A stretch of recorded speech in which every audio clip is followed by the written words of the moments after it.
right, boys and girls, welcome to Camp Grundy.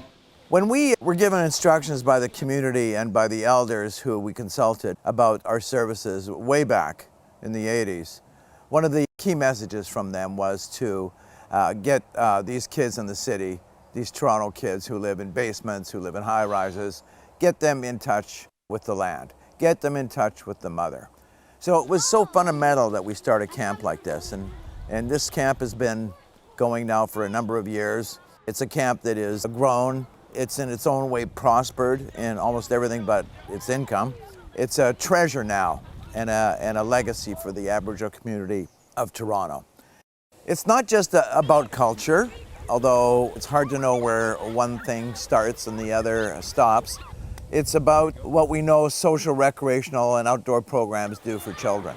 These kids, for the first time, a lot of them have gone into the bush and have gotten that special experience that comes from being connected. From slapping mosquitoes to swimming in a lake instead of a chlorinated pool, by watching the bears come through the camp at night.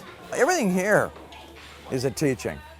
Even the mosquitoes that I am desperately swatting away teach us a little bit about humility, and that just because you're big doesn't mean you're in charge. So this camp is so many things that way. They say if you spend a few moments in a grove of trees, that all your indicators of good health, your heart rate, your pressure, all subsides, your serotonin increases. So many things go on chemically in the brain. So we know when these kids, they come up on the bus, they're nuts, and then within an hour of being here, something else is happening. So we also know at the scientific level that these kinds of programs are highly valued and work to prevent kids from getting involved in the things that we're trying to prevent them from getting involved with. Aboriginal kids have a lot more poor statistical outcomes than so many other kids. So this is maybe one way of helping them equalize the playing field with other kids. So camps like this, particularly when they have an Aboriginal component to them. Many of these counselors that are here are kids who have gone through our system, kids who have been at this camp for a decade themselves. So we also have it begin to weave itself into the community in terms of a legacy for these families. So many good things about this experience. Hi, my name is Greg Flynn, and I'm the Recreation Coordinator and also Youth Justice Worker here at Native Child and Family Services. Some of the great things about the camp that I've discovered over the years is the continuity of the campers coming in. It provides them a place where they can really connect with each other. Our community in Toronto is spread over quite a large distance. It's the GTA. We also have service a lot of kids that are coming through our Kids in Care program and through adoption and stuff like that. So this is a great place for them to come together once a year and get to see their old friends again and enjoy their summers at Grundy Lake. What has happened over the years that I've noticed is I've had street youth that we worked with back when I was a youth worker at the downtown location. They would come up here and they would be struggling with a lot of the heavy issues that life provides. And within a couple days of being at camp and experiencing the on-land program, getting involved in the culture, having the opportunity to do pipe ceremony and sweat lodge, enjoy the beautiful the landscape, the canoeing, the trails, and the games and stuff like that.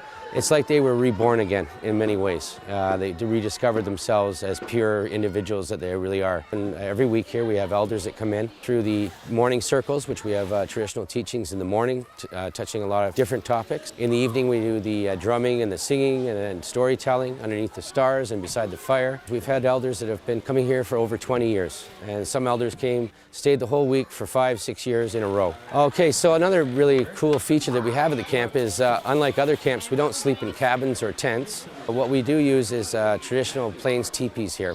Basically you are on a ground sheet and a mattress, sleeping on the ground, so you're really close to Mother Nature. We have beautiful fire bowls that light up the teepee with a warm glow. And carved along the side of those fire bowls, we have 7 or 8 different animals that are really significant to us as people. These cutout figures actually cast shadows up onto the walls of the teepee, and it actually looks like they're dancing. So it's a really awesome sight where the flaps open up. You can see the beautiful stars and the moon, and it's just a really special, warm feeling. The kids really seem to enjoy it as well.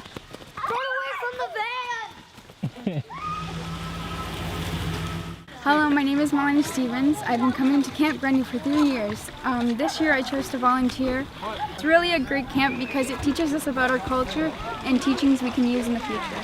I'll definitely be coming back next year. My name's Brown Walking Bear, and I'm from the Bear Clan. Right now, I'm working as a volunteer, but this camp, I would say, was probably one of my greatest childhood memories. Bonjour, my name is Alex, and this is my 5th year as a camp counselor. I first came up to Grundy as a camper for the family camp quite a few years ago, and I just enjoyed the experience so much.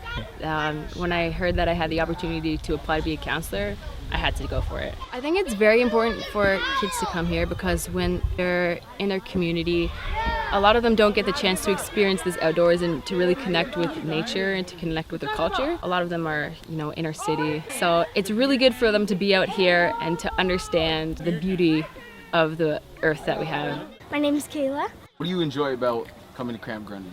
Well, pretty much everything because we do activities from playing soccer to swimming, and canoeing and going to random islands. It's most definitely got to be swimming and eating the food because the food here is fantastic. We sleep in teepees. In teepees. All right, everyone gather up. We're about to start our hike. So a camp like this costs about $100,000. It'll provide employment to about 25 Aboriginal students. Not just employment, but skills that are marketable. All the camp programs here are free. We do not charge because we want to attract those who can least afford these experiences. We want to attract those kids who live in basements, who live in subsidized housing, who don't have a family car to take them to the country, perhaps don't have the capacity in their own parents to do anything other than cope with everyday necessities. So this camp has to not cost any money. We rely entirely on donations. One of the reasons this video is being made is to show the value of this, but also have people think about how they might contribute. That's what you call honest talk. Camps like this, they're not a gift from anywhere. We have to struggle for many of our programs. The best programs, in fact, are the things most difficult to fund.